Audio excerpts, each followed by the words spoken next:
1939, a chemist at a Midwestern paint company makes a startling discovery, one that could improve the health of millions of people. The company wants him to stick to making paint, but this man has always gone his own way. He was the grandson of Alabama slaves, yet he went on to become one of America's great scientists.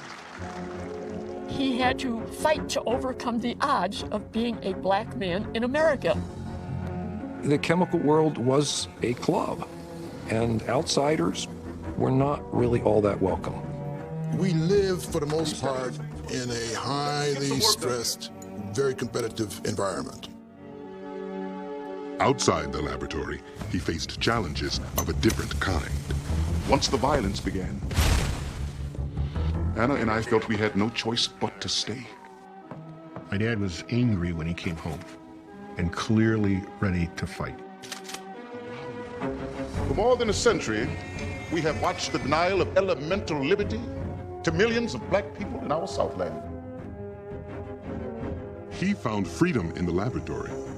His science helped unlock the secret chemistry of plants, a discovery that would help relieve one of the most crippling human diseases, and plunge him into one of the fiercest battles in the history of science.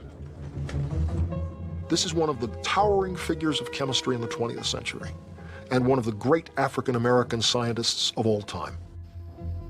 A brilliant chemist, a volatile personality, a man whose devotion to science would not be denied.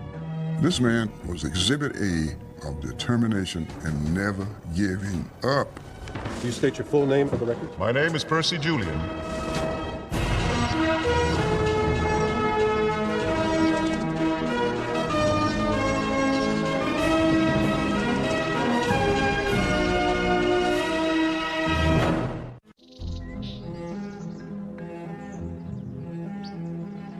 Every spring in Oak Park, Illinois, people from all over the village would go out of their way to see the explosion of color at the home on East Avenue. The tulips just went on forever. My dad, he'd be out there in his black beret, and my sense was that he had this love affair with growing things.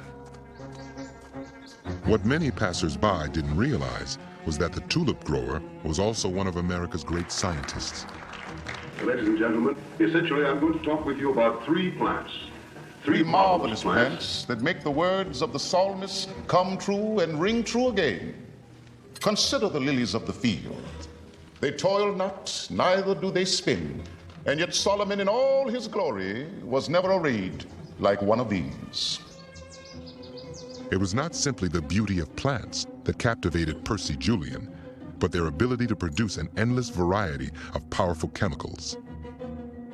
In the 1930s, Julian set out to tap what he called the natural laboratories of plants to make a new class of drugs that would help millions of people. Spoiled? Julian fought through extraordinary obstacles to make a place for himself in a profession and a country divided by race. The message from white society is very clear. It's not your achievement or your merit or your accomplishments that matter. It's the color of your skin. And because of that, you're rejected. Yet over and over again, he doesn't let this stop him. He presses on, sure that his vision of where he wants to go and how he wants to get there is right. So, this will make people... After Percy Julian, nobody could say anymore that blacks couldn't do science, because he was at the very top of his profession.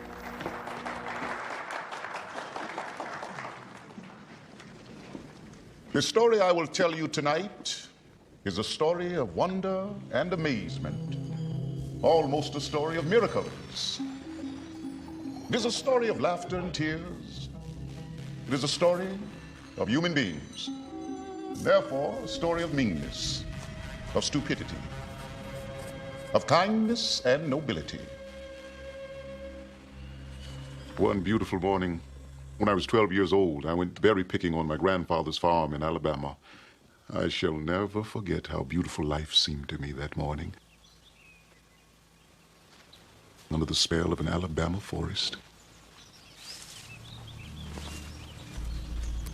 But in the midst of that beauty,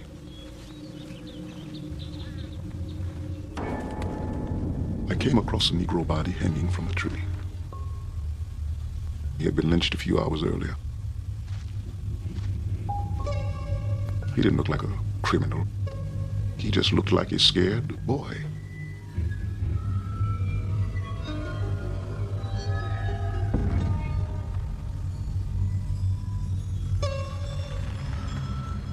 On the way back, I encountered and killed a rattlesnake. And for years afterward, every time I saw a white man, I involuntarily saw the contours of a rattlesnake head on his face. Many years later, a reporter asked me what were my greatest nightmares from my childhood in the South. I told him, white folks and rattlesnakes. Percy LaVon Julian was born in Montgomery, Alabama in 1899, at a time when Southerners lived under a system of forced segregation called Jim Crow. I think the greatest consequence of Jim Crow is fear. You knew if you said the wrong thing, or went in the wrong door, or drank out of the wrong water fountain, any of those things could lead to your death. To shelter his children from this oppressive atmosphere, Julian's father turned to the world of ideas. Every penny my father could scrape together went into building a wonderful library for his children, for the public library was closed to us. My father created in my imagination brave new worlds to conquer. As a young man, James Julian had been a schoolteacher. His wife Elizabeth was a teacher too. They believed education offered the path to a better life for black people. Denied his own chance to go to college, James made it his mission to send his children instead. But it would not be easy. In Montgomery and across most of the South, public schools for black children simply stopped after the 8th grade. The message from white society to black students was that you should have just enough education to be good field hands and good laborers, cooks and maids and so on. With no high school to attend, Percy Julian completed 2 years at the local teacher training school for Negroes. In 1916, with barely a 10th grade education, Percy Julian became the first member of his family to live out his father's dream. During the hectic week of preparations, my father had taken me aside for a long talk. This is the greatest moment of your life, he told me, but it is also a great responsibility, for you are now beginning to create a family of educated people. There they were, 3 generations of hope and prayer, weaving to a 4th generation that was going off to college. And why? Because they had the simple faith that the last great hope of the earth is education for all the people. Julian's destination was DePaul University, a small liberal arts college in Greencastle, Indiana. DePaul had accepted a few black students since the Civil War, but expected them to know their place.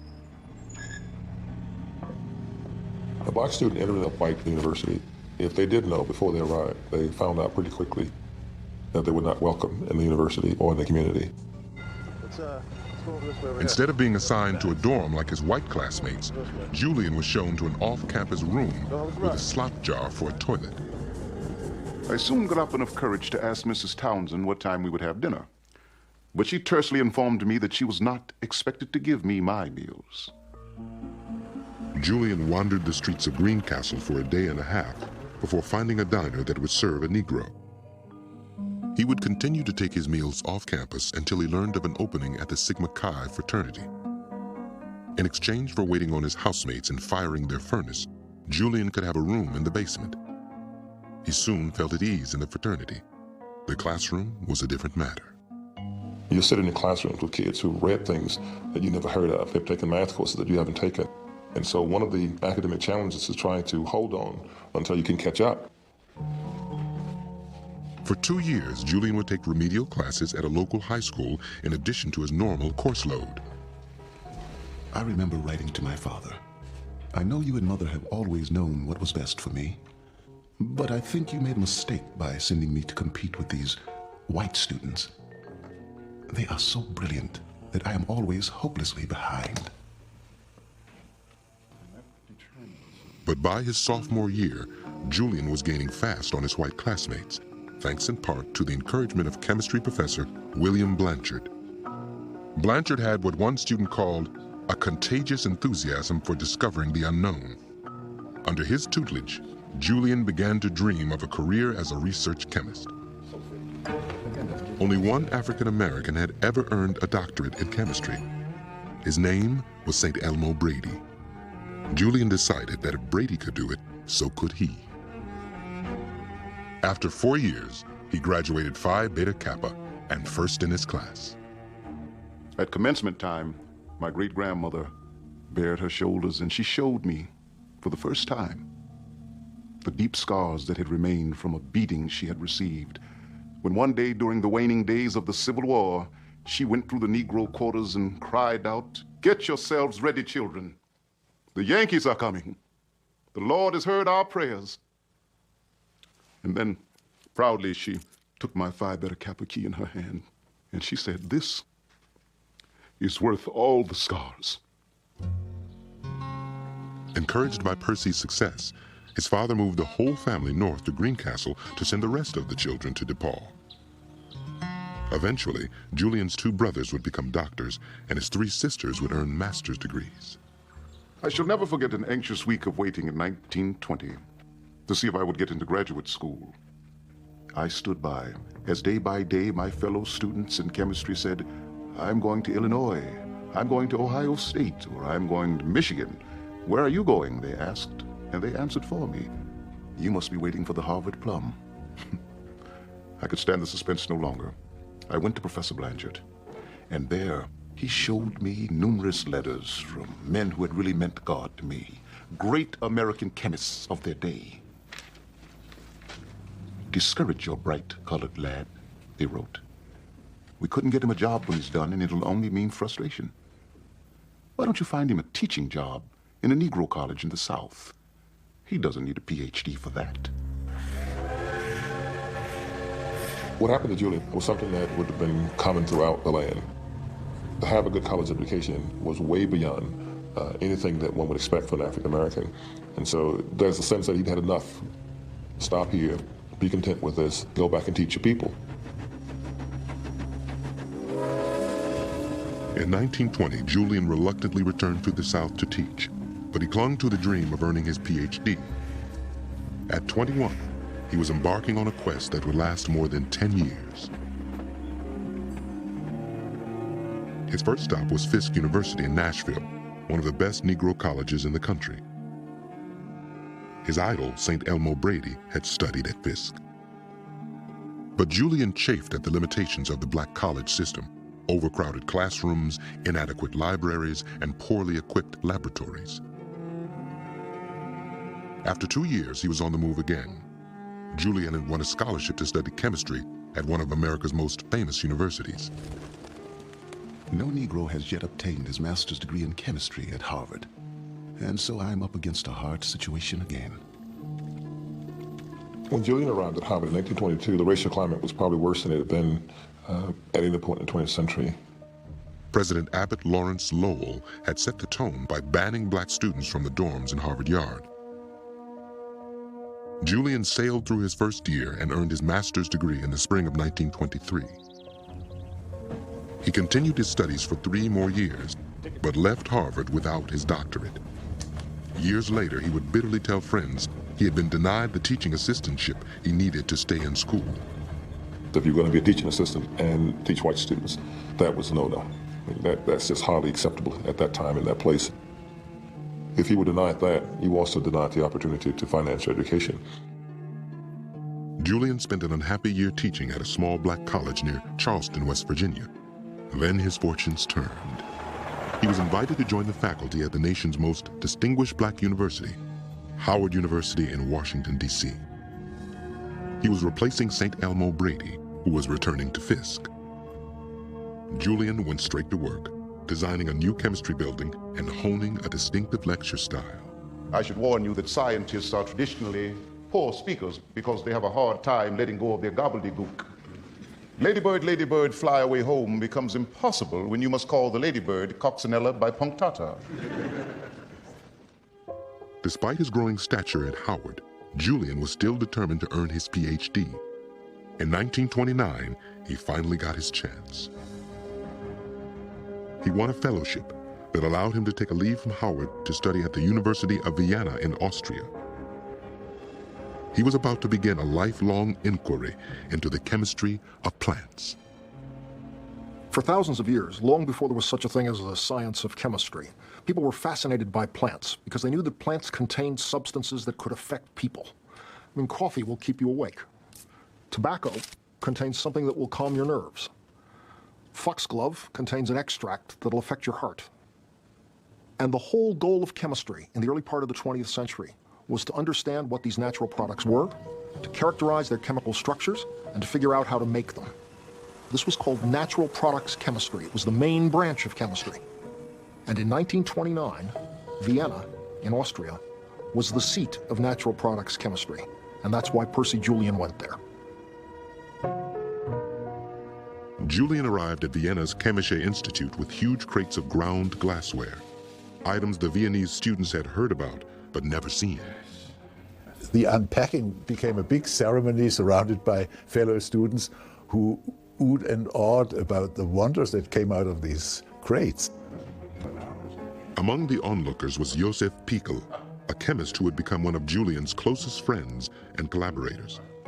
They had come to Vienna to study under the renowned scientist Ernst Spate. Spate was a giant in the field of natural products chemistry. He had a particular interest in a family of compounds called alkaloids. Of all the natural products, the ones that fascinated people the most were the alkaloids, because they seemed the most powerful. A thimbleful of some alkaloids would bring down an elephant. It's believed that many alkaloids evolved to protect plants from organisms that might eat or harm them. But these same compounds can have unexpected effects on people. We now know, for example, that it's an alkaloid caffeine that's responsible for the stimulant effect of coffee beans. We also know that it's an alkaloid called nicotine that's the calming influence in tobacco plants. Other alkaloids are things like morphine, strychnine, cocaine. A whole host of things that we now know are drugs turn out to be plant alkaloids. By 1929, it was known that an alkaloid from the root of a common Austrian shrub called Corydalus cava was effective in treating pain and heart palpitations. Spate asked Julian to find out why. And so the question was, which compound, which precise compound in this tuber is responsible for the biological effect that one is seeing? Isolate the active ingredient in Corydalus cava and then identify its chemical structure. This was the challenge Julian would have to meet to earn his PhD. Free at last of teaching and administrative duties, he threw himself into his research as never before. For the first time in my life, I represent a creating, alive, and wide-awake chemist. I recognize that publications and research will be for me as natural a thing as going to bed and eating a meal. Truly, I was the luckiest guy in all the world to land here. Just outside the laboratory was a vibrant world Julian was eager to explore. A fellow student, Edwin Mosetic, took the American under his wing. Soon, Julian was joining the Mosetic family for ski trips, swims in the Danube, and the opera. The mother of Edwin Mosetic was a famous musician, and the Mosetic house was a center for social activity. So in that way, Percy got access to layers of the society that were inaccessible in America. Black persons in Europe were very rare, and Percy, for the first time in his life, fully unfolded because he was admired there. For Julian, the sense of freedom was exhilarating. In letter after letter, he described his busy social life to colleagues back at Howard. And now a little news. I have the prettiest girl in Vienna. You have never gazed on such beauty. Monday night, we were in the opera and heard Beethoven's Fidelio. Nature makes its demands. So I've made a date with my little German sweetheart. When they talk to beautiful Viennese women, wine selling F-saw and drank till 3 a.m. But at 7:55 each morning, Julian was back in the laboratory, working under the watchful eye of a man so severe he would immediately fail a student he considered lazy or untalented. The pressure was mounting on Julian to isolate the elusive alkaloids on which his dissertation depended. The last 2 months, I have passed through a hellish siege of work. Reaction upon reaction. And yet I stand at the door and knock, as it were. I don't know a damn thing. The alkaloids that puzzled Julian, like most of the molecules of life, are made primarily of carbon. Carbon is really the superglue of the chemical world, in the sense that carbon can bond to itself in almost an infinite number of ways. In this model, for instance, I can make a chain of carbons that continues practically infinitely. However, it can also come together into a ring structure. In this case, a 6-carbon ring structure. The carbon ring is one of nature's fundamental building blocks, found in an endless variety of compounds. Members of the alkaloid family all have one or more nitrogen atoms, but otherwise their structures vary widely, which presented Julian with a formidable challenge. He was working in some very difficult chemistry. When you don't know anything about what the structure is of the material you're isolating, you have to tear your molecule apart, atom by atom, and try to deduce the structure. It's like finding a needle in a haystack. It requires stubbornness. It requires focus. It requires repeating over and over the same kinds of processes until the answers come out. Slowly, the answers did come.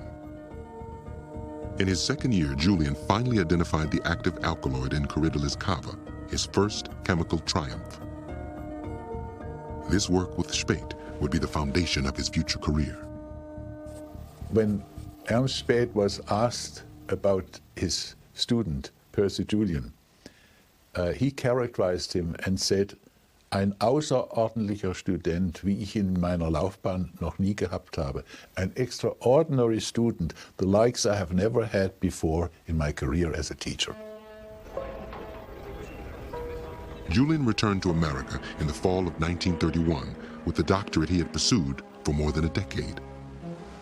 The years in Vienna had dramatically increased his self-confidence, but they had also sown the seeds of a personal catastrophe that awaited him at Howard.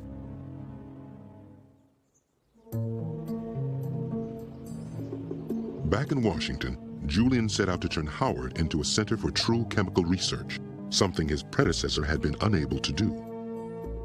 Burdened with teaching responsibilities, St. Elmo Brady had not published a single research paper in the 15 years since earning his PhD. Julian was determined this would not happen to him. I am going to give every damned ounce of my energy towards plans to flood the chemical market with as much research as the days, hours, and my strength will allow. He brought Josef Pickel over from Vienna, and the two went straight to work on a series of papers. When their first was accepted for publication, Julian proudly noted it was the first with a black chemist as senior author. Percy Julian was now America's preeminent black chemist, and at Howard, one of President Mordecai Johnson's rising stars. But Johnson had made many enemies in his 5 years at Howard. Soon, Julian would be caught up in university politics with disastrous results. The trouble began when Julian, at the president's request, goaded a white chemist named Jacob Chauhan into resigning. Chauhan retaliated by releasing to the local black press the letters Julian had written to him from Vienna. Exotic. Julian's accounts of his romances, his criticism of faculty members. Suddenly, it was all public. Ammunition to be used against Julian and Johnson by the president's enemies. I am the prettiest girl in Vienna. Makes it still happen. Just as Julian's letters began to appear in the press, there was another bombshell. His laboratory assistant, Robert Thompson, charged he had found his wife and Julian together. Lawsuits flew between Julian and Thompson. When Thompson was fired for going public with his charges, he released the letters that Julian had written to him from Vienna. Till 3 a.m.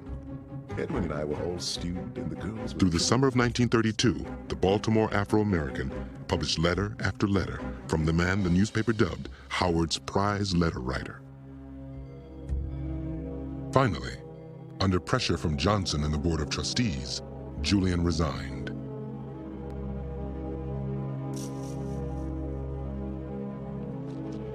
It was the middle of the Great Depression. Julian was a chemist without a laboratory, a black man without a job. Only a year after his triumphant return from Vienna, the career he had worked so hard to build was in ruins.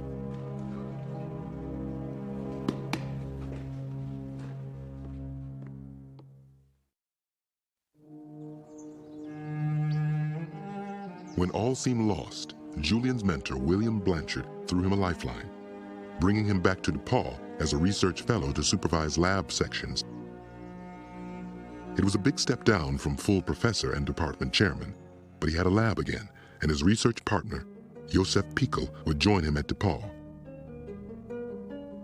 In much of my life, I've had to pick up the broken fragments of chance and turn them into opportunity. Over the next 3 years, 11 of the student projects Julian supervised would lead to papers in the Journal of the American Chemical Society. 11 undergraduate papers published in JACS out of a student body of that size was not only unusual for the 1930s, it would be unusual now. Julian took the talent in those students and put that institution on the map for undergraduate research.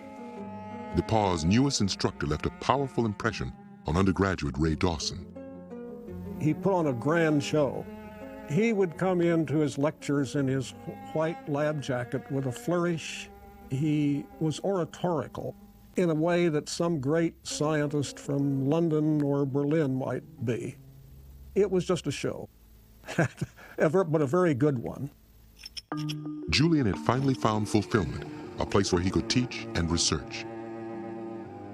But when the local American Legion assailed the school for hiring a Negro who had been dismissed from Howard University, Julian was forced to stop teaching.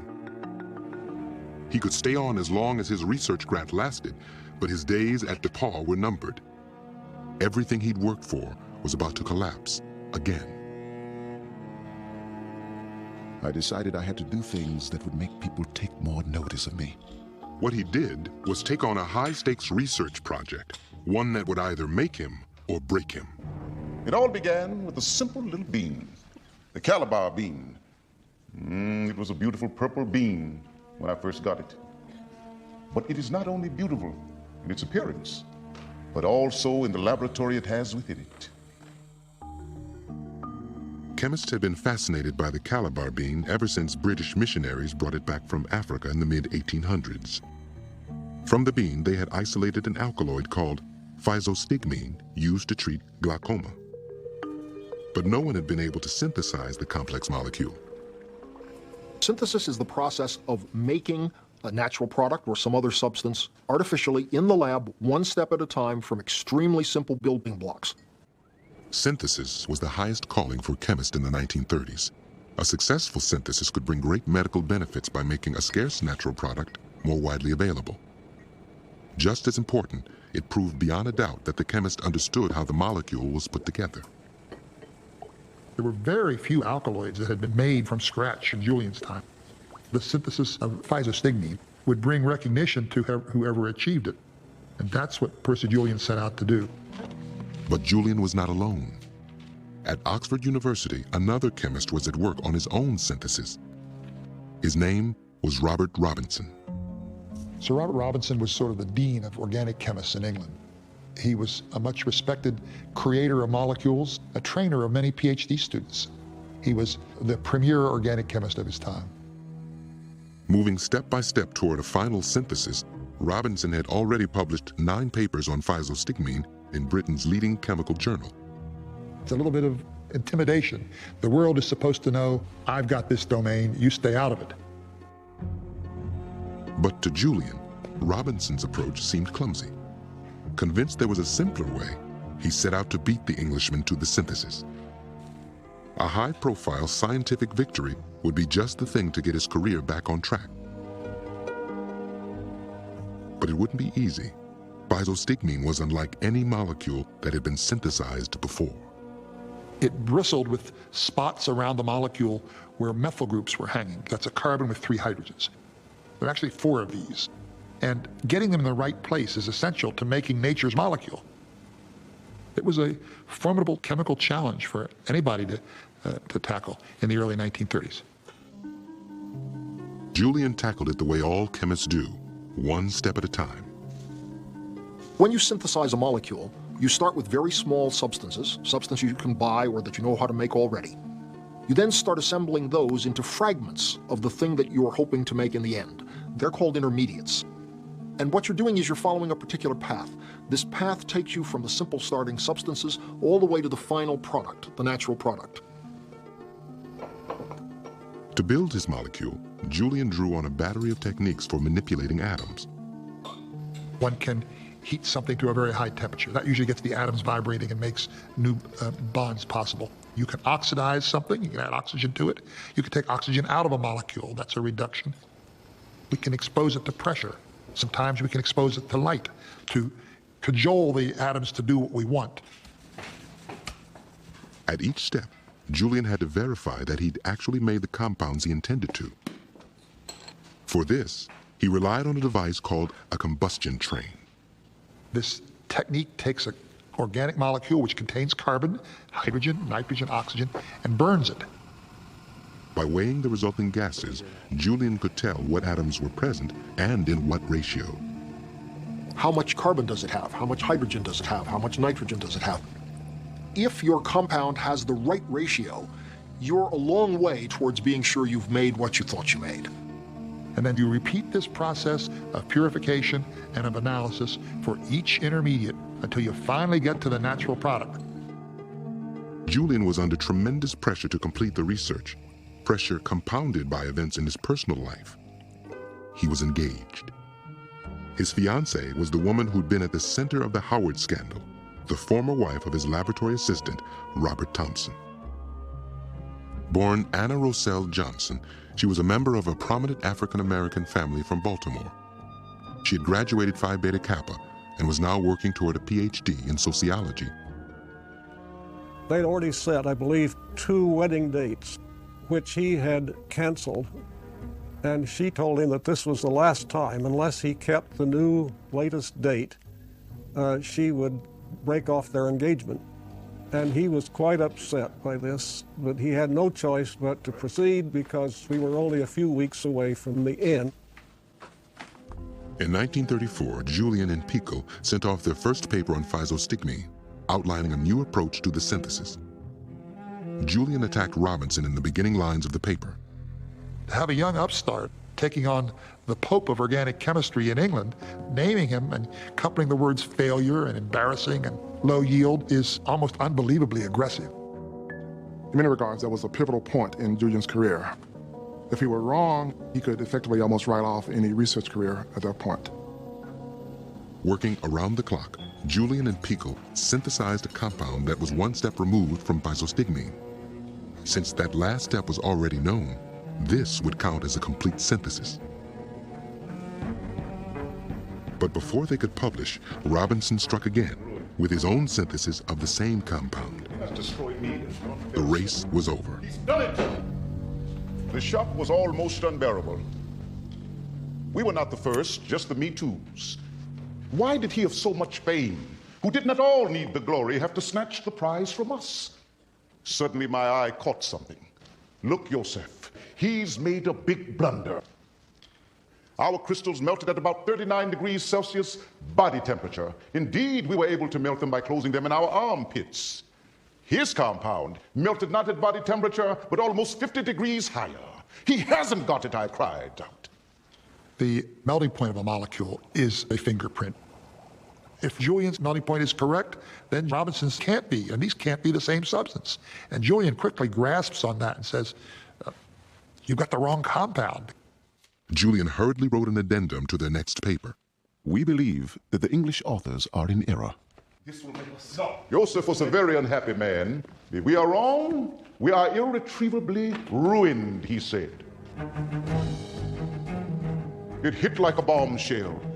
Telegrams came in from all over the world. My old Professor Kohler at Harvard, he wrote, I pray that you are right. If not, the future may be very dark for you. Part of what he's just done here is a go-for-broke plan. He's working as an underpaid assistant in a liberal arts college. He desperately needs a break.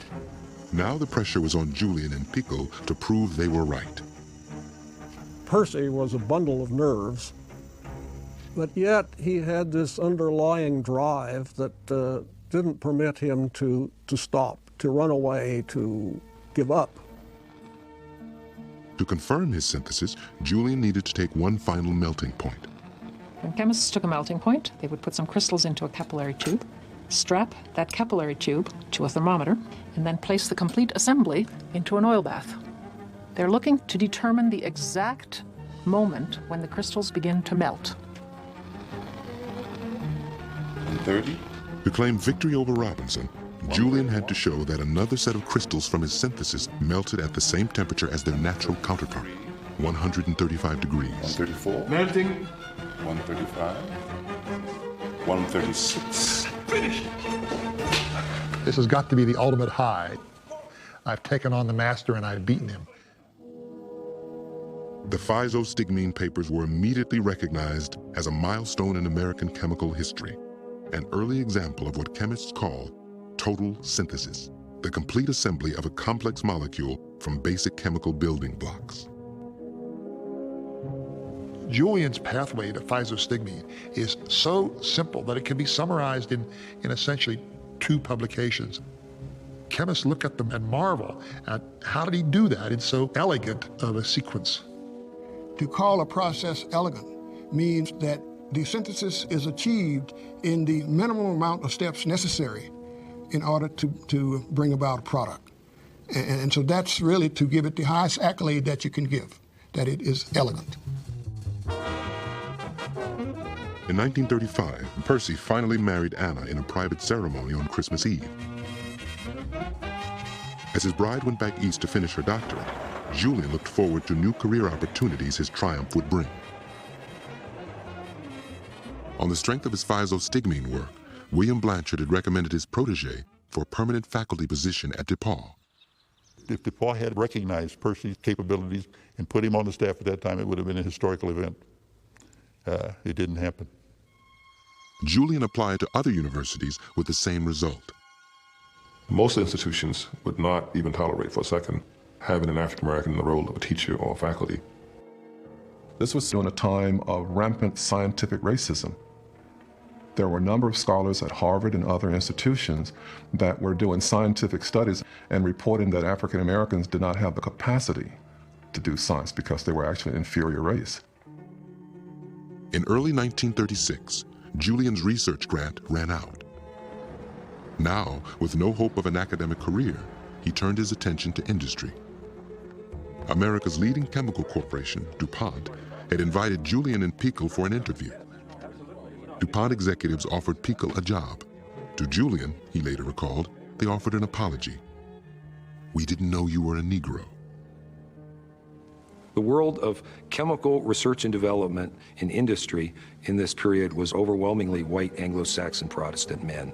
And outsiders were not really all that welcome. At Julian's insistence, Pekel took the job at DuPont and spent the rest of his career there. Julian returned to the job hunt. Day by day, as I entered these firms, presented my credentials, and asked for a job, the answer almost seemed like it had been transmitted by wire from one firm to the other. It ran like this: "We've never hired a Negro research chemist before. We don't know how it would work out."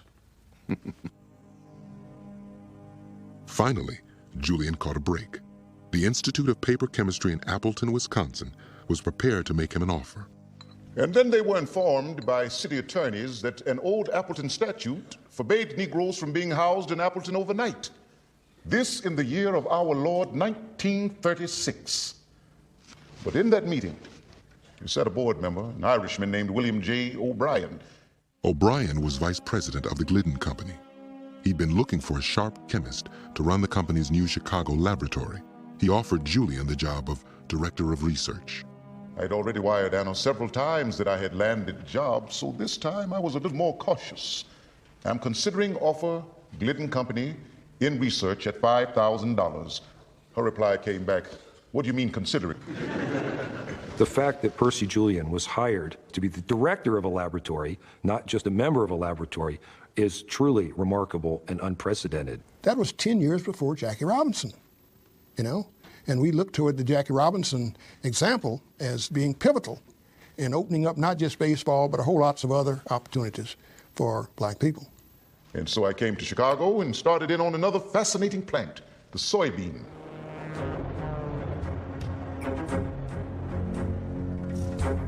Neither Julian nor anyone else in 1936 had any idea what a powerhouse the soybean would become.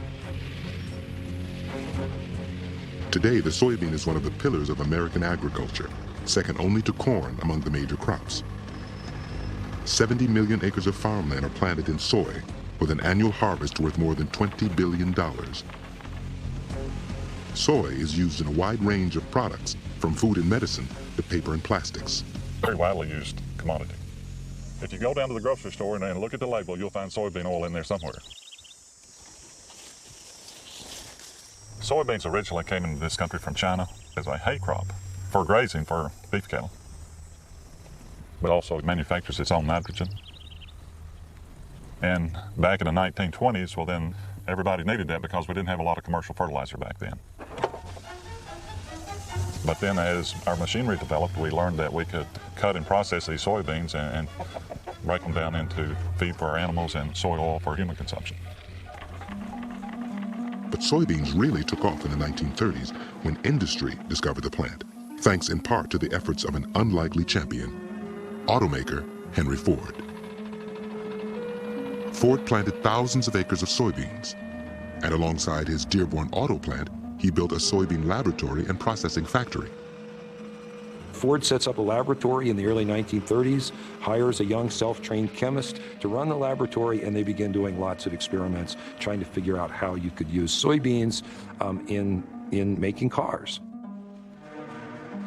Out of his lab came new soybean-based auto paints, lubricating oils, and soybean-based plastics that Ford turned into steering wheels, gear shift knobs, and dent-proof fenders.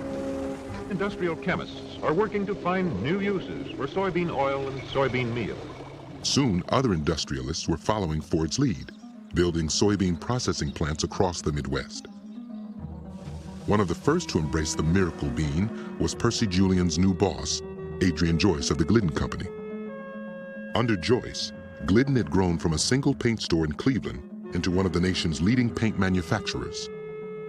But Joyce didn't stop there. He diversified into a wide range of products. Durkee Famous Foods was a Glidden brand. He also moved into soybean processing. Convinced the soybean would be critical to Glidden's future, Joyce set up a new soya products division in Chicago. The first assignment for his new research director? Isolate the protein of the soybean, something that had never been done on an industrial scale. Julian plunged into his new job, keenly aware that people were watching to see how this black chemist would measure up. The people in the plant were always mindful of a white laboratory coat, a blur that might swoop down at any moment. I'm working with the crystals. He would pester you at many times. He would keep, wanting to know what was new every half an hour almost. And he expected you to tell him something different every time he came in there, something that was favorable. But for more than a year, the news was not favorable. In chemistry, things don't ever go the way you plan it because you've got reactions that are very critical. Even the little variation in temperature and concentration and time and everything will give you a bad outcome. Eventually, Julian's chemists found just the right combination of time, temperature, and acidity to pull the protein out of the soybean. Julian's alpha protein was the first vegetable protein produced in bulk anywhere in America. It made millions for Glidden as a new industrial paper coating. Even on damp walls because it's a Later, it would be a key ingredient in one of the first water-based or latex house paints, Glidden's Spread Satin. Get new spread house paint. After alpha protein, Adrian Joyce urged Julian to turn his attention to other parts of the soybean. Joyce was always trying to figure out every possible use for everything you have. Find out, is there some chemical in here that we otherwise might be throwing down the drain that we might be able to make money out of? Julian drove his staff to turn the soybean inside out. Julian wanted everyone to perform to the best of their ability. And he did everything in his power to motivate people to do that. You call yourself a chemist? Yes, doctor. I always thought he was a master psychologist.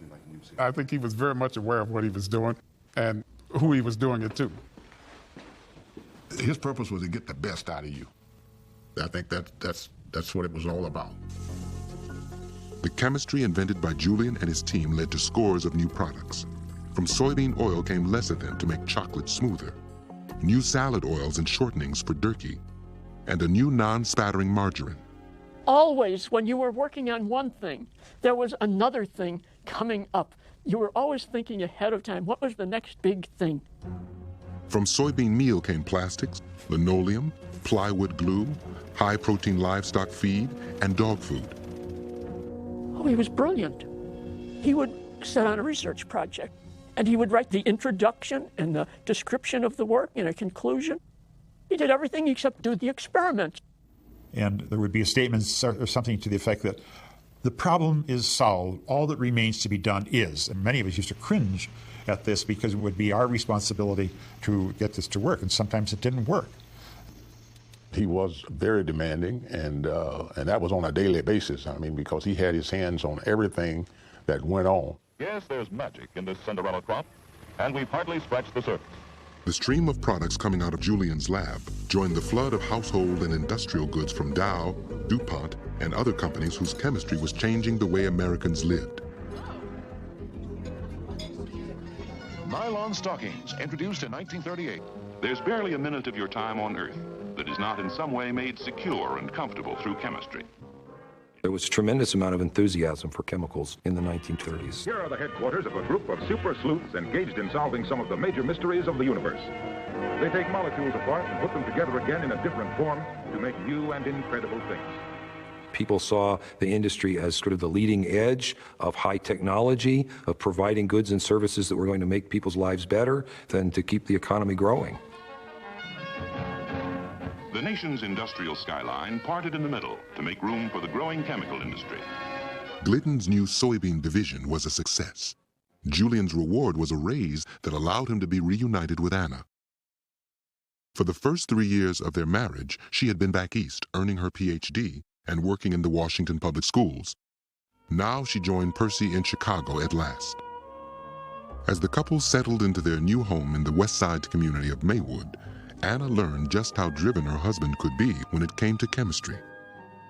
Science can be a hard taskmaster, she would remember. Dinner can be at 7 or 11 as far as the true disciple of chemistry is concerned. Glidden was delighted with Julian's chemistry, but Julian was becoming restless. I was itching to get away from dog foods, paint, and oleomargarine, and to tackle nature again with more exacting methods. Dr. Julian loved chemistry. He used to take the people that were working on the products for the Glidden Company and sneak us off and do other things that he was interested in on the side. Julian was especially interested in a compound called progesterone. New ways of controlling fertility have begun to suggest. Discovered in 1934, progesterone was called the pregnancy hormone because it plays a central role in preparing a woman's uterus for childbirth. Apparently, Mrs. Julian had had a couple of miscarriages, and doctors at that time had found that progesterone was essential to carrying a child to term. The pains are getting harder. In the 1930s, nearly 1 out of every 6 pregnancies in America ended in miscarriage or premature birth. Relax. Your baby's almost here now. Hundreds of thousands of babies were lost each year. Julian realized that progesterone offered new hope. He and other chemists began looking for ways to make the hormone for pregnant women at risk. Progesterone is one of a class of compounds called steroids, which scientists were just beginning to realize played many key roles in the body. They were involved in reproduction. They were involved in sexual development. They were involved in the response to injury and growth. And yet, despite this enormous range of different physiological effects, these compounds all seem to have similar chemical structures. The group of molecules that we call steroids all share a common framework, composed of these 4 ring systems right here. 6-membered ring fused to a second 6-membered ring, fused to a third 6-membered ring, fused to a 5-membered ring. Dozens of steroid molecules are made by the body, ranging from cholesterol to digestive fluids to sex hormones such as progesterone and testosterone. The anabolic steroids used by some athletes today are simply modified forms of the natural male hormone. Once it was recognized that the family of materials we call steroids had such an impact on human health, there became a global push. Can we get these materials? Can we make them available? And what sources do they come from? Chemists first tried isolating steroids from animal extracts like horse urine, but the process required vast amounts of raw material and yielded only tiny amounts of steroids. The breakthrough in making steroids available was the realization that you could take substances from plants that could form the starting point for the synthesis of steroids, that would give you a leg up on the process. In the mid-1930s, scientists had discovered that plants have steroids too, with the same 4 carbon rings found in animal steroids. It was only a very small leap to realize that one could convert a plant steroid into an animal steroid. The idea that plants made chemicals similar to human steroids was something Julian already knew. Back at DePaul, while researching physostigmine, Julian had set aside a dish of calabar bean oil. A few days later, he found white crystals in the oil. Searching the literature, he found that these crystals were a plant steroid called stigmasterol. Small amounts of stigmasterol were also found in soybean oil, and Julian now had plenty of that at Glidden. He was confident that he could convert it into progesterone if he could find a way to extract this stigmasterol from the oil. But Julian was not the only one who saw the potential of making steroids from plants. In 1938, a chemist named Russell Marker found a way to convert steroids from sarsaparilla root into progesterone by chemically snipping off the side chain of extra atoms from the plant steroid. It was breakthrough chemistry. But progesterone made from sarsaparilla root was too expensive to be practical. The race was on for a cheaper source. I think that both Percy Julian and Russell Marker understood the medical implications of what they were trying to do. That they knew if those natural products could be provided in quantity, that the face of medicine would be changed. Marker published paper after paper documenting his search for a plant that would yield cheap progesterone. Julian saw his chance slipping away. There wasn't much time for this kind of research amid the daily demands of his job. One day the phone rang. The fellow said, "Doc, something's happened. Some water's leaked into soybean oil tank number 1 and it's spoiled." Spoiled? I said, spoiled? What do you mean spoiled? Now, you understand, this tank contained 100,000 gallons of refined soybean oil bound for the Durkee Famous Foods plant. If it were ruined, Glidden would be out $200,000. And such a blunder might cost me my job. So I was over there at a jiffy. Julian found the giant tank fouled with white sludge. But his despair vanished in a flash of recognition. There were crystals in the sludge at the bottom of the tank. They were stigmasterol, the same crystals he'd found in the dish of calabar oil. Now he realized what had forced the stigmasterol out of both oils: water. You couldn't destroy a 100,000-gallon tank of soybean oil to get this steroid out. But when you add a little water to it, it falls out. It precipitates. It separates on its own. And it was this little accidental discovery, the kind that characterized the development of science so often, that led to a practical method for the isolation of steroids from soybean oil. Now, a step ahead of Marker, Julian developed an industrial process for converting stigmasterol into progesterone in bulk. Julian did not discover the primary chemistry that took stigmasterol over to progesterone. That came out of a German group 5 years earlier. But he was the first person to realize that it could be scaled up. A company that's in the paint business suddenly becomes a player in the human sex hormone game. In 1940, Julian sent a 1-pound package of progesterone to the Upjohn Pharmaceutical Company. Shipped under armed guard and valued at nearly $70,000, it was the first commercial shipment of an artificial sex hormone produced anywhere in America. Testosterone and other artificial sex hormones soon followed, bringing millions of dollars in unexpected revenue to Glidden. Despite his growing stature, Julian was barred from a major hormone conference held at an exclusive resort in Maryland. Only after 3 days of protest by his white colleagues was he finally admitted. Within a year, Julian would face a new challenge.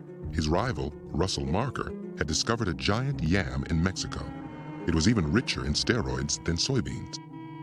In 1944, Marker and two partners formed a company called Syntex to make hormones from the yam. For the rest of the decade, Syntex and Glidden would produce most of the world's supply of artificial sex hormones. I think the decision to make substances like steroids from plants rather than from animal tissues was a landmark in the history of medicine as well as the history of chemistry. It meant that you could take steroids that before were so rare that you barely knew what they were, and you could inject them into animals or people and see their effects on a variety of conditions. The possibilities that opened up almost were limitless. The work of Julian and Marker would lay the foundation for a whole new class of medicines, including the birth control pill and a wonder drug that would soon take the world by storm. By the mid-1940s, Julian's work at Glidden had won him national acclaim. With the outbreak of World War II, his alpha protein became the chief ingredient in bean soup, a firefighting foam credited with saving thousands of servicemen's lives. He was even featured in Reader's Digest, one of America's most popular magazines. It was the beginning of white America's exposure to Dr. Percy Julian and how he had to fight to overcome the odds of being a black man in America. And in the context of the times, it made him a symbol. Here was a person who looked like me, who was not only in the field, but succeeding magnificently at the top of his profession. That was profound. Julian was named to the boards of half a dozen colleges and universities. He was showered with awards and honorary degrees and sought after as a public speaker. The NAACP awarded him its prestigious Spingarn Medal, previously given to W.E.B. Du Bois, George Washington Carver, Paul Robeson, and Thurgood Marshall. And the Chicago Sun-Times named him Chicagoan of the Year. As Julian's stature grew, so did his personal responsibilities. Anna had given birth to a son, Percy Jr., in 1940, and a daughter, Faith, 4 years later. With so many demands on Percy's time, Anna shouldered the parenting duties. For the children, she later wrote, an after-dinner visit with their father was a rare treat. I hardly remember a weekend when he didn't work. But the time you had was quality time. By the end of the 1940s, the family had outgrown their Maywood home. The Julians began looking for a bigger one in a neighborhood that suited their new social status.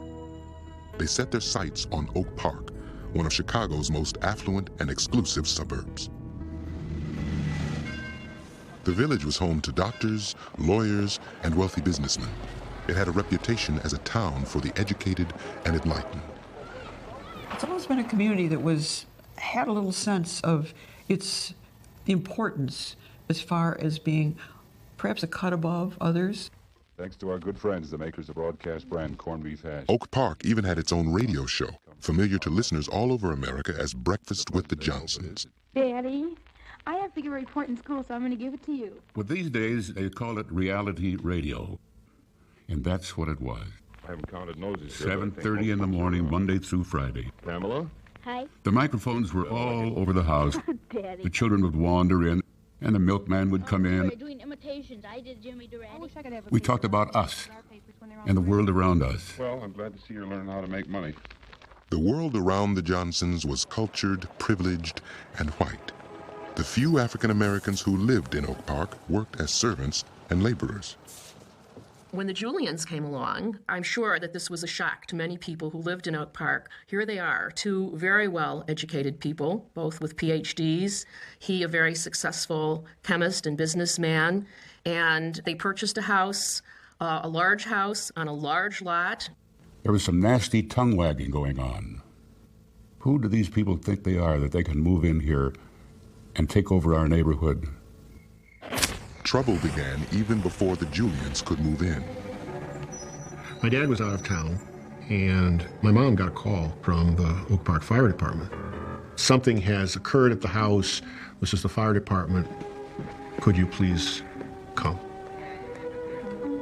Even as a 10-year-old, I knew that this was an arson. There was no attempt to hide this, to make it look like an accident. I see these bottles, these huge bottles, and I could smell gasoline. The stairs were soaked all the way up to the second floor. I think my mother was scared, but if she was, she didn't show it.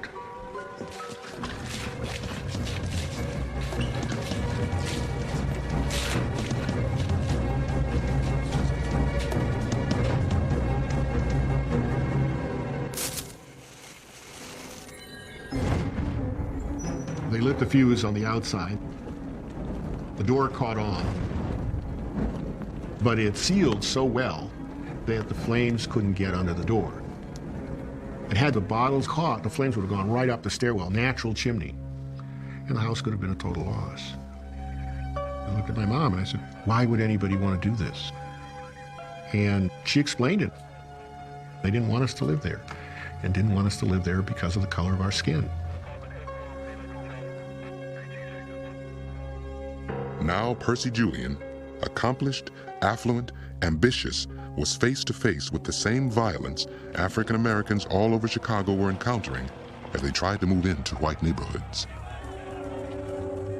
After the war, the ghetto was bursting at the seams and people trying to move out. Every first Negro, they said, to move in a block was going to catch hell. A mob would be out there to greet you. I've seen it, covered it.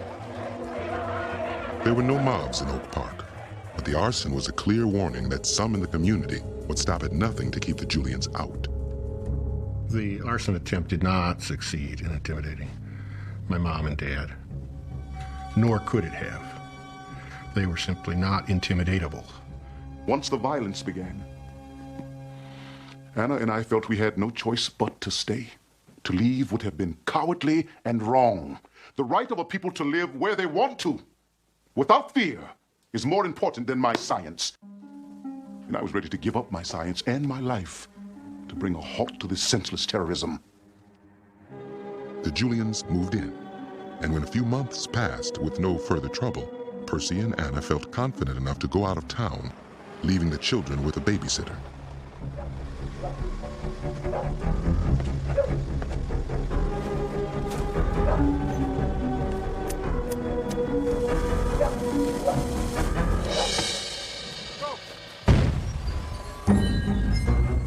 The first my parents saw of it was when they saw it in the paper the next day with me pointing to the hole in the ground. Hey, but Daddy, I hear that this... I'll never forget the morning that my daughter, Sandra, said, Daddy, they bombed my friend Percy Julian's house last night. And then she said, Daddy, why did they do that? Why would they bomb their house? Some fire came out of it and got on fire. I put on a record because I didn't have the answer. My dad was angry when he came home. I mean, really angry and clearly ready to fight. He looked at this as an attempt to murder his kids. For him, there was nothing redeemable about them at all. I'm taking this in like there's no tomorrow. And actually, you know, everything has a good side. The good side was, as a kid, I got to spend more time with my dad and got to stay up late because we'd sit in the tree outside. He'd sit there with a shotgun, and we'd talk about why someone would want to do this and how wrong it was and how stupid it was. The Julians would continue to receive threatening letters for years after. No one was ever arrested. Many Oak Park residents were horrified at the violence against the family. I think people were shocked that anyone should be treated that way, and there were people who came forward to say there are a lot of us that don't feel that way. There was at least 200 or more people that marched right up in front of the Julian house on East Avenue and said, "He stays, he stays." Even as events in Oak Park threatened to upend his personal life, a new scientific challenge was drawing Percy Julian into one of the great medical dramas of the 20th century. At the center was one of the oldest and most painful of human diseases, rheumatoid arthritis. Arthritis is a generic word for inflammation of the joints and encompasses a lot of different diseases. But the disease that truly inflames the joint and causes destruction of the cartilage and the bone within the joint is rheumatoid arthritis. Scientists had been seeking a cure for rheumatoid arthritis for hundreds of years. But by the middle of the 20th century, those efforts had yielded only a bizarre assortment of mostly ineffective treatments. Chin slings, gold injections, mineral baths, cobra venom, bee stings, even electricity. People would swear by them, but nothing over the long run worked. The situation changed dramatically at the 1949 annual meeting of American rheumatologists. Philip Hench of the Mayo Clinic presented a film showing how arthritis patients responded to a new drug called Compound E, and later named cortisone. They were severely crippled, having to drink by holding a cup in both hands. And Philip Hench gave them an injection, and within 12 to 24 hours, the same patients were having no difficulty at all. It was one of the most astonishing things that has ever happened in medicine. You didn't need a double-blind study. You just saw it happen. And the audience stood up and cheered.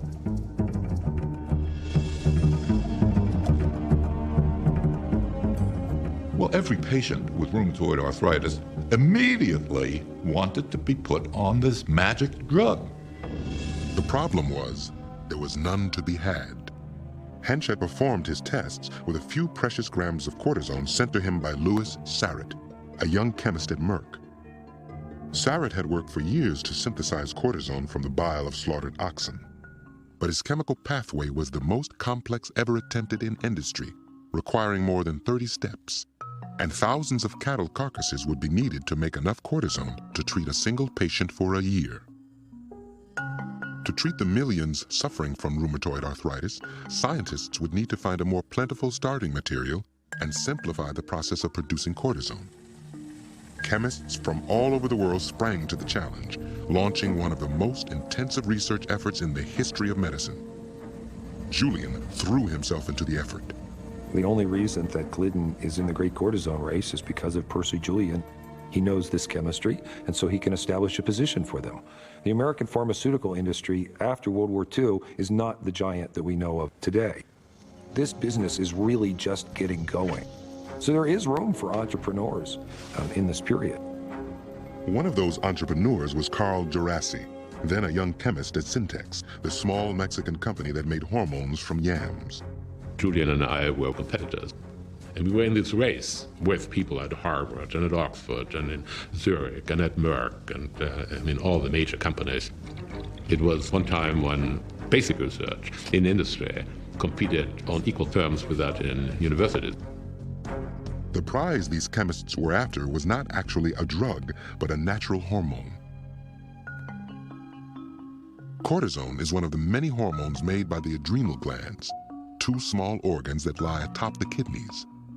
Small amounts of cortisone are always circulating in the bloodstream, controlling the body's responses to stress and inflammation. But much larger doses of cortisone were needed to relieve the symptoms of arthritis. Julian hoped to make cortisone from soybeans, just as he had the sex hormones. Like progesterone, cortisone has the same 4 interlocking rings of carbon, known as the steroid nucleus. But cortisone has an unusual feature. One of its oxygen atoms is in what chemists call position 11. Julian set out to make cortisone by first synthesizing an almost identical compound called Reichstein's substance S, or compound S. Look at the two formulae. Compound S differs from cortisone by one lone little oxygen atom. And it couldn't possibly be so strikingly different in properties, I thought. And if it is, why in the devil did nature have to put so much in the adrenal glands? And if you really think nature is smart, your guess would be that it's there as a reservoir from which the adrenals can make cortisone as the body needs it, by simply sticking in this one oxygen atom. Julian hoped to convert compound S into cortisone as the body does. But he knew that inserting that one oxygen atom in exactly the right place would not be a simple matter. In the body, there's a special enzyme that knows how to do this and does it very elegantly in a simple reaction. But to do this chemically in the lab in large quantities was fiendishly difficult. In the laboratory, in order to add any atom to this carbon atom, requires severe conditions. High heat, high pressure, very reactive reagents that will attack this atom. The difficulty with those conditions is that they will attack every other carbon atom on this skeleton as well. You want to put the oxygen only in that position. It doesn't do you any good to put it there if simultaneously you put it somewhere else where it's not supposed to be. Chemists across the world faced the same challenge. Whatever material they started with, plant or animal, they had to find a way to insert that one oxygen atom into just the right position. This was the single biggest obstacle to making cortisone. As Julian struggled to find a solution, Glidden executives were losing patience with his compound S approach. It's hard to read another chemist's mind, but I think that Julian probably knew that this was so close to the final structure of cortisone that if he could make substance S in large quantities inexpensively, he would eventually, or someone would eventually, find a way to insert that troublesome oxygen into the 11th position, because that was the only remaining step needed to convert that substance into the full-blown hormone cortisone. But the problem of inserting that one oxygen atom continued to frustrate chemists for more than 2 years. The cortisone shortage became a crisis as the price topped $4,000 an ounce, 100 times the price of gold. I would get requests from all over the country. Can't you get me some cortisone?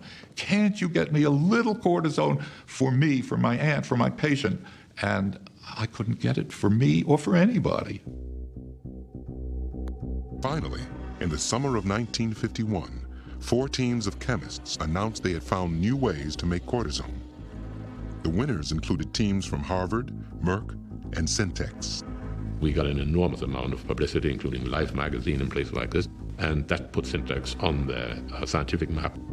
But the chemists' glory was short-lived. 6 months later, they were upstaged by a surprising discovery from scientists at Upjohn in Kalamazoo, Michigan. From laboratories in Michigan comes a new process for making unlimited quantities of cortisone. That bubble of conceit and pride and pleasure was completely punctured when we discovered there were these yokels in Kalamazoo who in one step did something that took us 15 steps of very clever steps to do. These so-called yokels had discovered a common mold that could effortlessly insert an oxygen atom into the 11th position. Upjohn figured out that they could do it by a fermentation process. In other words, it wasn't done in a chemistry lab at all. It was done by a microorganism that possessed an enzyme that was capable, just like the human body is capable, of attaching an oxygen in exactly the right place. Upjohn's discovery was the breakthrough that would end the cortisone shortage. Its mold could work its oxygen-inserting magic on a range of steroid materials, including Julian's compound S.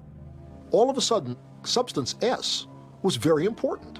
This compound, that didn't have any particular important biological activities of its own, became ideal as a starting material to produce cortisone, and Julian was sitting on the process to make that. Many well-meaning people have exaggerated my contribution to the chemistry of the cortisone family of drugs. I have even read somewhere that I was the discoverer of cortisone. Not so. But we made a good choice indeed in choosing to synthesize compound S as our first endeavor. Cortisone could now be made from compound S simply by dumping it into a tank and throwing in a microorganism and fishing out cortisone after the organism has done its work. But Julian's compound S was not the only material Upjohn's mold could transform into cortisone. Suddenly, Upjohn came to Syntex, I still remember because I was there, and said, would you quote us the cost of progesterone at a ton level? Well, we were completely flabbergasted. At that time, still the world demand was a few 100 kilos. The request could mean only one thing. Upjohn had decided to produce cortisone from progesterone made by Syntex, not from Julian's compound S. Syntex had a big advantage. Its starting material, the Mexican yam, was a richer source of steroids than the soybean, so cortisone made this way was cheaper. But other companies were also gearing up to produce cortisone. Julian could still win their business if he abandoned soybeans and made compound S from the Mexican yam.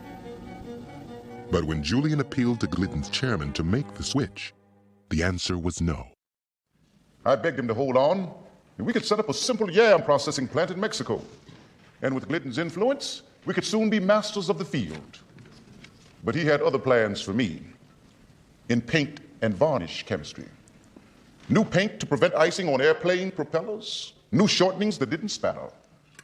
I think the steroid work that Julian was doing was just one of those little businesses that no longer were seen as important to the company and its future direction.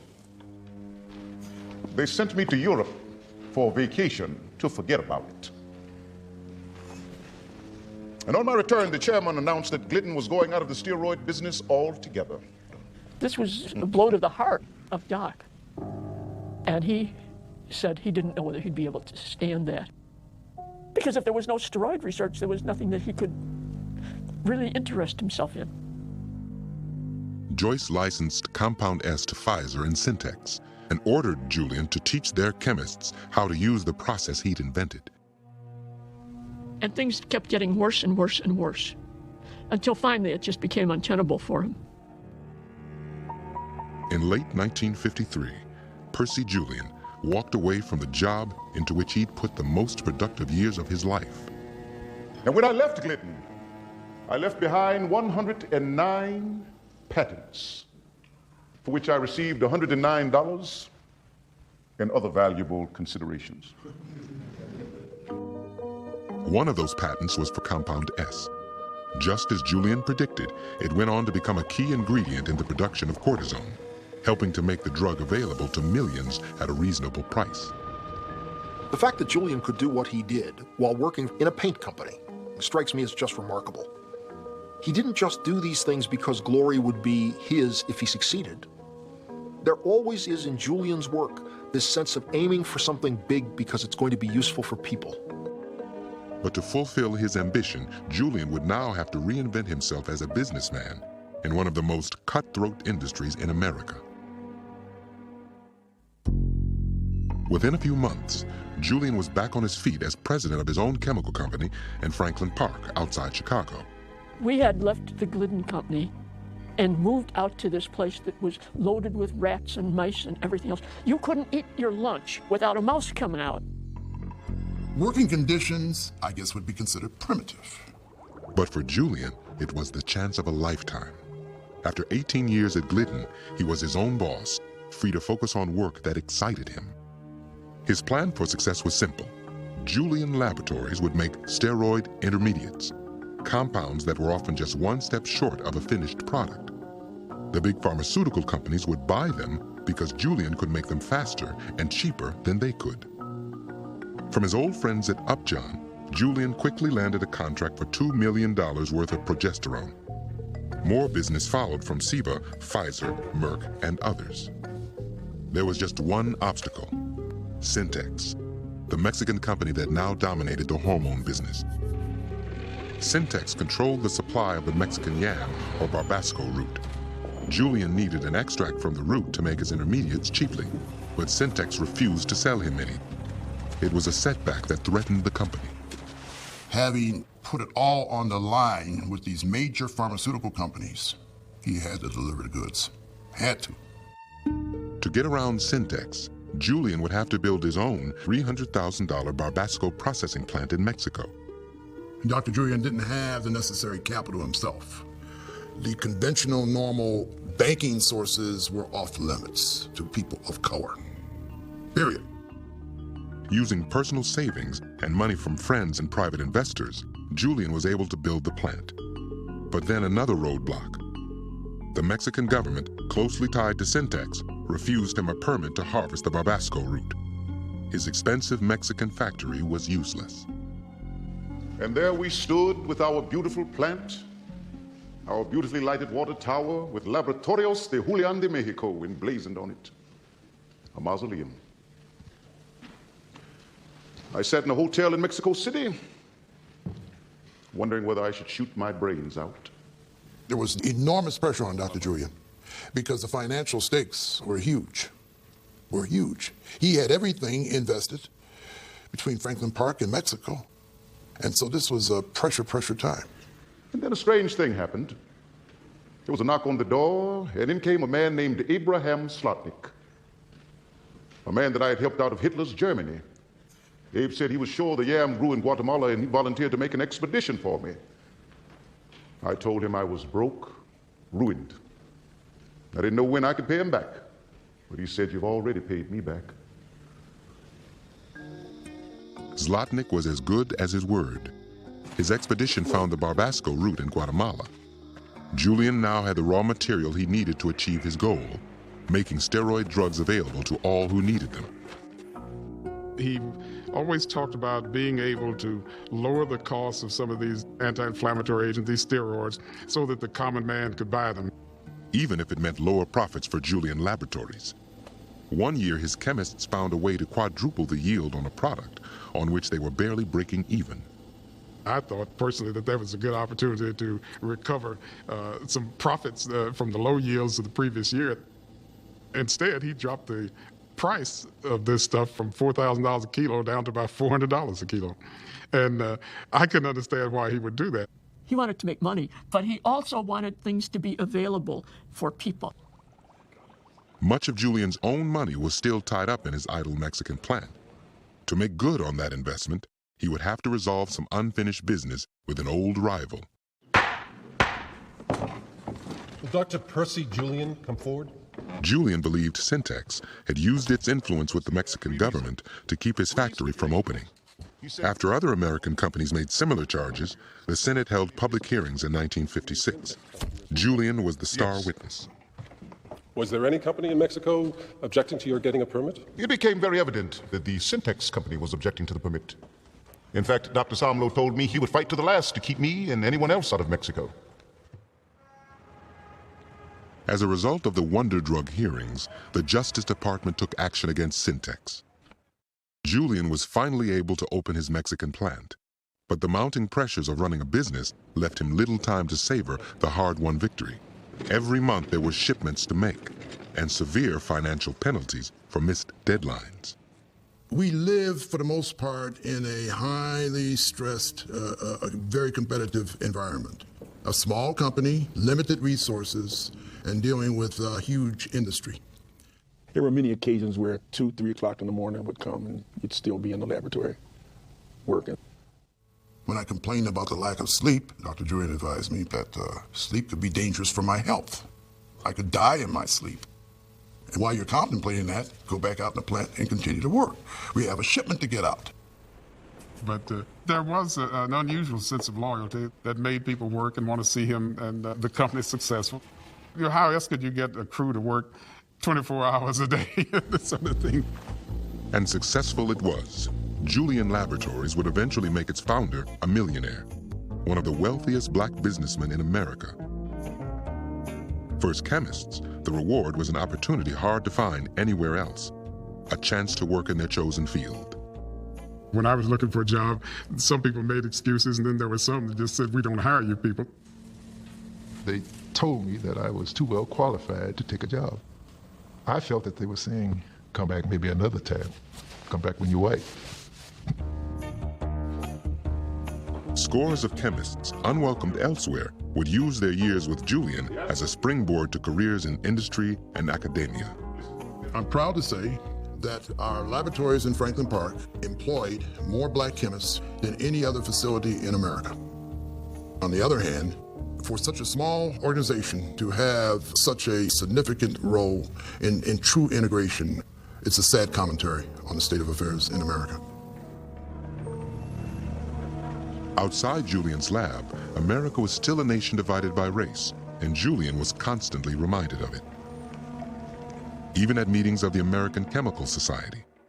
When we went to the meeting, he said, "Ed, grab me by the arm, and when we go in, so people will know that we're together." Because he was afraid being a black man, they'd throw him out. Neither wealth nor fame could insulate Julian from bigotry, but with success came the chance to do something about it. Increasingly, he set aside his science to fight for racial equality. he joined the NAACP and the Urban League in their battle against discrimination in jobs and housing. He led a national fundraising campaign to support civil rights lawyers. And in speech after speech, he preached that education and the pursuit of excellence, the hallmarks of his own life, were the key to black advancement. But many younger African Americans were impatient with traditional tactics and rejected the sermons of Julian's generation. Our children and our grandchildren saw all of this and suffered for their oft-time Uncle Tom parents who seemed to be doing nothing about it. Finally, their pent-up agony exploded on us. I would say, explain this to me. How is it that this is all going to change? He would say, well, it will. There are lawyers and they're going to fight for change, and if you set an example, things will change. Well, I don't have forever. In the 1960s, Julian's son drove to Nashville to join the effort to desegregate the city's lunch counters. On the one hand, he was very proud, but on the other, he was very scared. One time he said to me, you know, this is not a game. These people are playing for real. And my response was, so are we. The 60s were an awakening for Julian. He came to see that the nation could not afford to wait for the old ways to work. For more than a century, since the end of slavery, we have watched the denial of elemental liberty to millions of black people in our Southland. I think he saw that things were moving so fast that if the country didn't change, there was going to be serious, serious trouble. By the late 1960s, Julian had come to support the more confrontational tactics of his son's generation. My father wrote later, it wasn't going to be enough just to be a model citizen, to be educated, to do all the things that anybody could possibly expect of you, because none of that would ever change the fact that you still couldn't go and eat in a restaurant that didn't want to serve you. Branded first unfit to spend their money for food or drink in public places along with other Americans. Denied the ballot and confined to ghettos that stifled hope and ambition. Victims of murder of the mind, heart,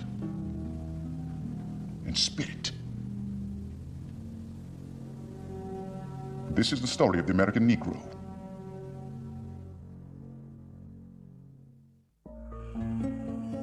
Percy Julian's own story now entered its final chapter. Born in 1899, he was now in his 70s and a proud grandfather. I definitely was aware that my grandfather was special. I remember playing with a doll that had been sent to him by a woman, and the story was told to me why it had been sent. She had such bad arthritis that she couldn't use her hands. And after using cortisone, she was able to knit this doll and send it to him. And I remember holding the doll and playing with the doll and realizing that he had helped her and that that was something that was really special. For his contributions to humanity, Julian received 18 honorary degrees and more than a dozen civic and scientific awards. There was hardly any college that didn't try to honor itself by naming Percy Julian as an honorary PhD, because that was the time when people tried to make up for past injustice. Julian's longtime friend, Bernard Witkop, envisioned a higher honor. He secretly began a campaign to elect Julian to the prestigious National Academy of Sciences. It was an uphill battle. We had some prejudicial talk in the Academy by old-timers. Some were very famous people and Nobel laureates who couldn't get used to the new situation. Witkop persisted, and in 1973, Julian received an unexpected phone call from the Academy's Home Secretary. He said, "Sir, may I inform you that you have just been elected a member of the National Academy. Congratulations." Julian was only the second African American to be elected.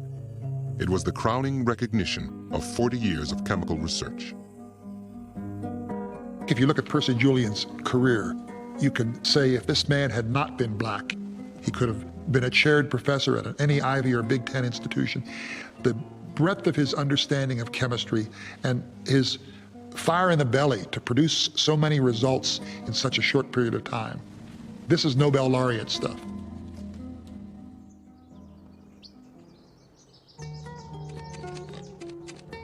Looking back in an autobiography he would never finish, Julian offered his own assessment of his life in science. I feel that my own good country robbed me of the chance for some of the great experiences that I would have liked to live through. Instead, I took a job where I could get one and tried to make the best of it. I have been perhaps a good chemist, but not the chemist that I dreamed of being. In April 1975, a week after his 76th birthday, Percy Julian died of cancer. His pallbearers included the chemists who had been his friends and colleagues. Every year, the U.S. Postal Service issues a commemorative stamp to honor an African-American leader.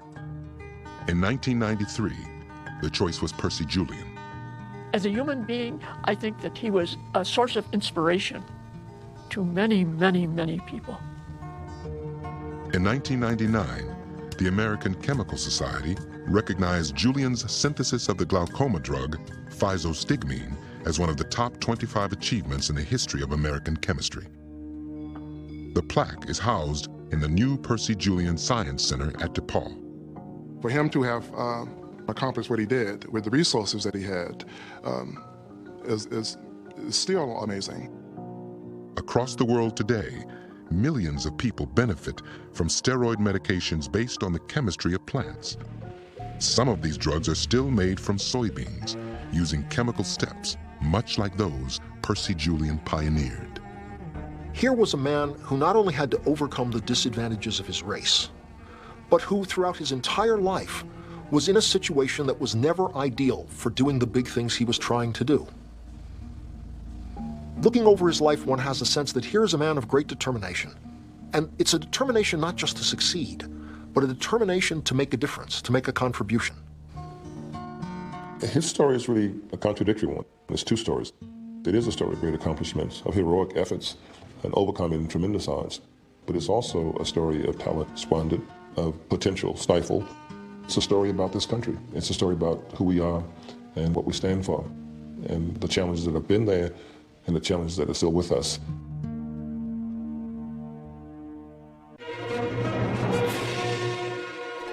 On Nova's Forgotten Genius website, hear Percy Julian's own voice in a speech he gave in the mid-1960s, or download a podcast.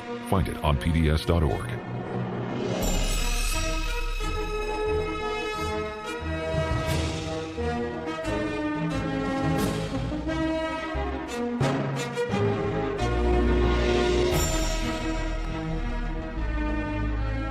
To order this show or any other Nova program for $19.95 plus shipping and handling, call WGBH Boston Video at 1-800-255-9424.